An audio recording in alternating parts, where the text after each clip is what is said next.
আসসালামু আলাইকুম, আশা করি সবাই ভালো আছেন। Welcome back to my channel Rupa's cooking world. আজকে আমি আপনাদের সাথে শেয়ার করব চকলেট স্পঞ্জ কেক। কেকটা এতই নরম তুলতুলে হয়েছে, মুখে দিলে মিলিয়ে যাবে, দেখে বুঝতে পারছেন। রেসিপিটি শুরু করা যাক।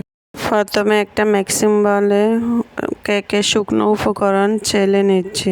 দিয়ে দিচ্ছি কাপ ময়দা, দিয়ে দিচ্ছি 1 টেবিল চামচ কোকো পাউডার, হাফ চা চামচ বেকিং পাউডার, দিয়ে দিচ্ছি সামান্য বেকিং সোডা, দিয়ে দিচ্ছি সামান্য লবণ। উপকরণটা চেলে আমি একটা সাইডে রেখে দিচ্ছি। আর একটা মিক্সিং বলে আমি 2টি ডিম ভেঙে নিচ্ছি, ডিমের কুসুমগুলো উঠিয়ে নিচ্ছি, নিয়ে আমি এটা বিট করে নিচ্ছি।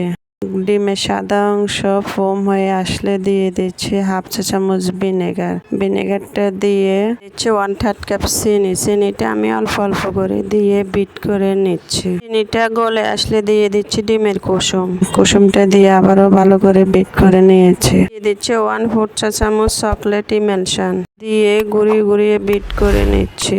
ডিমটা আমি বিটারের 1 বা 2 দিয়ে বিট করে নিয়েছি। আস্তে আস্তে বিট করা হয়ে গেছে, দেখে বুঝতে পারছেন। এখন আমি শুকনো উপকরণ মিশিয়ে নিব। শুকনো উপকরণটা আমি স্প্যাচুলা দিয়ে হালকা হাতে একদিক থেকে মিশিয়ে নিচ্ছি, ঘুরিয়ে দিয়ে দিচ্ছি 2 টেবিল চামচ লিকুইড দুধ। দুধটা আপনাদের যতটুকু প্রয়োজন অতটুকু দিতে হবে। এখানে আমার 2 টেবিল চামচ দুধ লেগেছে। এখন স্প্যাচুলা দিয়ে ভালো করে মিশিয়ে আমি কেকের মোল্ডে ঢেলে নিচ্ছি। একটু পানিতে আমি হাত চুবিয়ে আবার কেকের মোল্ডে একটু চুবিয়ে দিচ্ছি। এটা কেকটা বেশি ফেটে যাবে না, সেজন্য দিচ্ছি। আপনারা চাইলে দিতে পারেন, নাও দিতে পারেন। আমি চুলায় বেক করেছি, আপনারা চাইলে ইলেকট্রিক ওভেনও বেক করতে পারেন। এখন ঢাকনা দিয়ে মিডিয়াম টু লো হিটে আমি 20 থেকে 30 মিনিট বেক করব।